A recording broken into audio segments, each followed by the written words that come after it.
I'm glad you tuned into the show today because we're going after dangerous game in South Africa.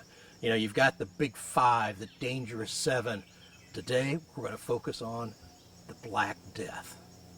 I have to admit that after my buddy Steve Chafin shot not one, but 2 Cape buffalo, I was kind of hooked and decided I wanted to take one too. So I asked Zach, I said, Zach, do you think you could find another trophy buffalo for me? He didn't even hesitate. Zach goes, I know exactly where I want to take you to find a trophy bull. Now, he's got access to the mountains and the tree savanna, the river bottoms, the bush vale. So I don't know what he's got planned, but stay tuned and we're going to go hunting for Cape buffalo. Hunting Africa's Black Death, the Cape buffalo. There's nothing more exciting than getting up close and personal with these beasts. We'll be tracking them in the thick stuff. You're going to have multiple encounters.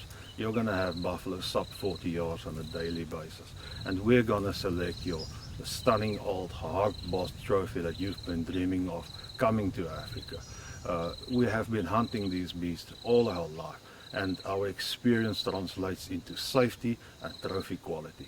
And looking forward to have you tracking alongside Cape buffalo. Zach took us to a concession that had several herds of Cape buffalo. We drove around the property and we were hoping to cut some tracks where they had crossed the dirt roads.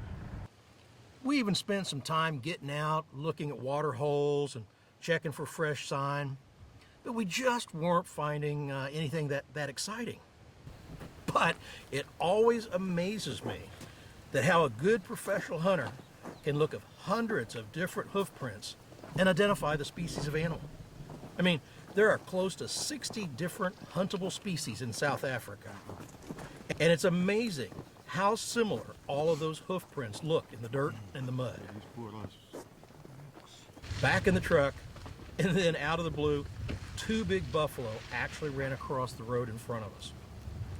So we get out to examine their tracks. They were big enough, we decided we better get a better look at them. And it was then that we realized as we're getting our stuff out, we'd left the shooting sticks behind. So Jan, who was my backup PH, he quickly cut a makeshift monopod. And after checking it out and making sure that I was comfortable enough to use it, we took up the trail. If you're not steady, don't shoot, tell me. Now, we spent several hours following those 2 buffalo. We went through the thick cover and we would get up close to them and they would move off and we'd sneak up again and we were just trying to get a good look at them to judge the horns, and we couldn't even get the cameras on them. They just stayed far enough ahead of us. We just couldn't get a really good look, let alone a shot. So the next day, Zach recommended that we head up to the high country. And we got onto a concession that was in the tree savanna, right at the base of the mountains. Absolutely beautiful. Big open grass areas, you know, punctuated with trees and shrubs, and filled with big game.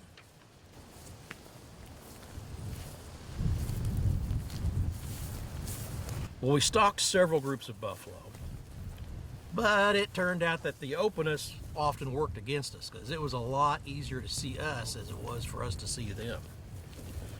One group that we saw, however, had one really old and really nice bull in it.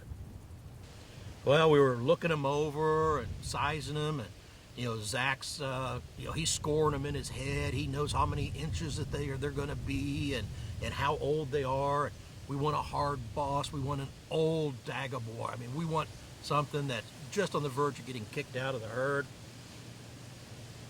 And I don't know if they smelled us or they saw us, but they hightailed it out of that cover that they were in.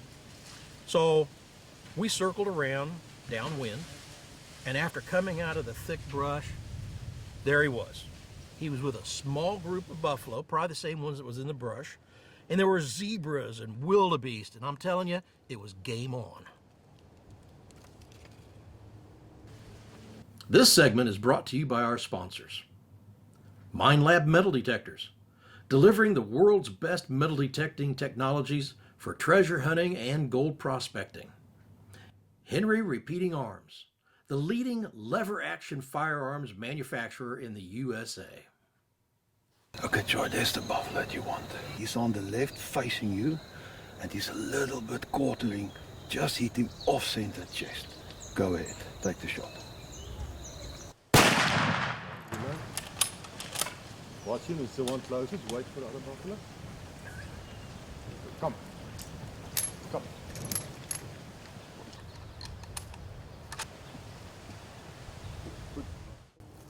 What an adrenaline rush. My buffalo was down. There's the Waterberg Mountains looming in the background. I'm standing in South Africa on safari, and all I could think about was, I need to shoot again, because I do not want him getting up and charging us or running off. Zach was really good about offering suggestions, keeping a safe and controlled situation, and guiding me into position. I mean, that's what a PH is there for. And my second shot from that 458 Win Mag was right where I wanted it to be. And my trophy rolled over one last time.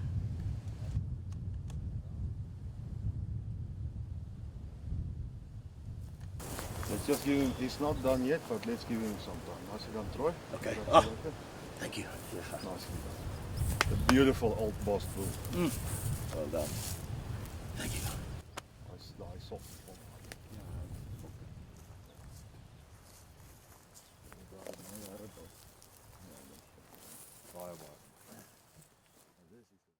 We're hunting an area very different than where we have been. We're up here in the mountains, and it's more like a chaparral grasslands area, part of a large game farm. And we've got big, beautiful open areas. We not only had a small herd of buffalo, but we had zebra, we had warthog.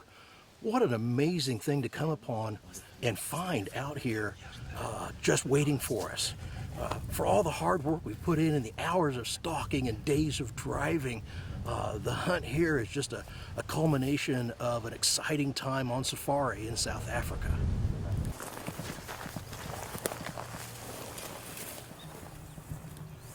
Yeah, nicely. My first Cape buffalo, my first one of the big five. This animal is at the top of the list of so many hunters to try and get. We've got a nice animal with a hard boss on it. We've got a nice curl, just what I was looking for. I'll have Zach tell us more about that, but I'm just excited.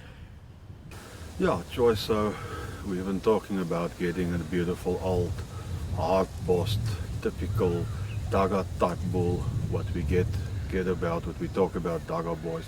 These are your older bulls that are getting pushed out by the younger bulls. They've been in the herd, their genetics has been passed on, and these are the type of trophies that we are really looking after, and probably the most sought after trophy of anything if you think about Black Death buffalo hunting in Africa. Your bull is a beautiful representable trophy. He's got that typical drop. He's got a very nice width. He's got that solid, almost completely filled up hard bosses. You can see you won't fit your finger in between the bosses, so he's almost grown through. And yeah, he's just got this typical crater type of character, all those little holes and all of those little pockets in the hard bosses. And then when the shooting is over, the hunt has been successful, it's time to celebrate. Cheers to Symons African Safari. Man, that was a lot of excitement packed into a short episode. We'll see you next time right here on Symons African Safari.